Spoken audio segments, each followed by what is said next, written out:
पवित्र एकादशी तिथि में आज पारलाखेमुंडी स्थित वेंकटेश्वर मंदिर रे हजार हजार संख्यार भक्तों समागम होता देखा आज विश्वास रही आज आम भगवान का दर्शन कले वैकुंठ प्राप्ति हुए यही अवसर में यही मंदिर में हजार हजार भक्त अच्छा आम पचारि बुझिया मैडम आप खबर परिचय कौन? सुजाता सावकर मो ना ये जोटा आसिक आम दर्शन करचु से बहुत भल लगिला।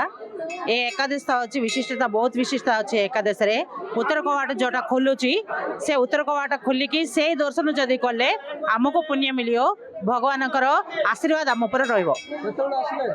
आम आसिक घंटाटी है हाँ भलसे दर्शन है हाँ करुच आज्ञा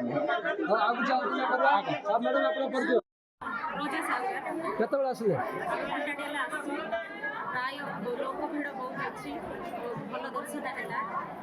समस्त भगवान कृपार समस्ते भल रुहतु भल आशीर्वाद जय जगन्नाथ। कौन कह आज वेंकटेश्वर मंदिर में बहुत गहली अच्छी विश्वास कौन रही आज आज धनुर्मास पवित्र एकादशी तार नाम वैकुंठ एकादश कहते और तिरुपति भगवान आज पवित्र दिवस ये दिन उत्तर द्वार खोला हम उत्तर द्वार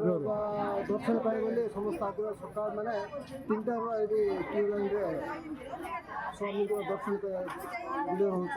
मो ना हूँ पुटूर हरी आलियर कमिटी सभ्य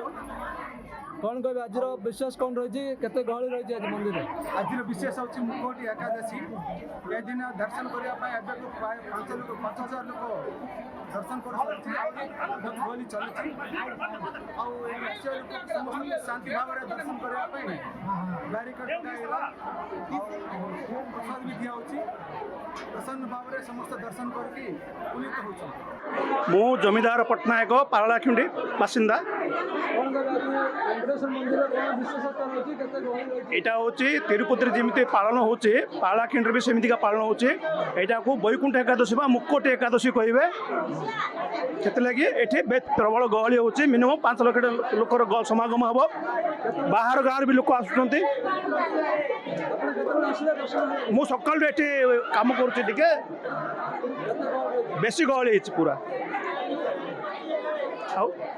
इटा 130 वर्ष पुराना मंदिर बेसी एकादशी पालन हो देखिले पुणी उत्तर आड़ू दर्शन कले पुणी वैकुंठ को जीवे से विश्वास लोकंर गहली जय श्रीमन्नारायण कल्याणाद्भुत गात्राय कामितार्थ प्रदायिने वेंकटनाथाय गोविंदाय नमो नमः। आज वैकुंठ एकादशी हुआ जाए वर्षों को 24टा एकादशी आसे ये एकादशी को हमें उत्तर एकादशी नहीं तो मुक्कोटी एकादशी हुआ जाए। आज श्री श्रीमन्नारायण श्री वेंकटेश्वर स्वामी भूलोक को मुक्कोटी देवतलतोटी भूमि మీద స్వామివారి దర్శనం అవుతుంది అందుకని దీన్ని ముక్కోటి ఏకాదశి అని అంటారు। ଆମେ ଆଲୋଚନା କରିଥିଲେ ଆଜି ଯଦି କହିବା ପାରଳାଖେମୁଣ୍ଡି ଆଖପାଖ ସମସ୍ତ ବିଭିନ୍ନ ଅଞ୍ଚଳରୁ ହଜାର ହଜାର ଭକ୍ତ ଆସନ୍ତି ଆଜି ଭୂପୃଷ୍ଠକୁ ବେଙ୍କଟେଶ୍ୱର ସ୍ୱାମୀଜୀ ଅଛନ୍ତି ଆଜି ଭୂମିଷ୍ଠ ହୁଅନ୍ତି ଏବଂ ସମସ୍ତ ଏ ଅବସରରେ ସ୍ଥିତ ବେଙ୍କଟେଶ୍ୱର ଭକ୍ତ ଅଛନ୍ତି ଲୋକଙ୍କ ବିଶ୍ୱାସ ରହିଛି ଆଜିର ଦିନରେ ମହାପ୍ରଭୁଙ୍କ ଦର୍ଶନ କଲେ ବୈକୁଣ୍ଠ ପ୍ରାପ୍ତି ହେବେ ଏବଂ ନିଜର ମନସ୍କାମନା ପୂର୍ଣ୍ଣ ହୁଏ ଏଥିପାଇଁ ଆଜି ବହୁ ସଂଖ୍ୟାରେ ଭକ୍ତଙ୍କ ସମାଗମ ହୋଇଥିବା ଦେଖିବାକୁ ମିଳିଛି। ମଧୁମତିରୁ ହେମନ୍ତ ପ୍ରଧାନ ଖବର ଓଡ଼ିଶା।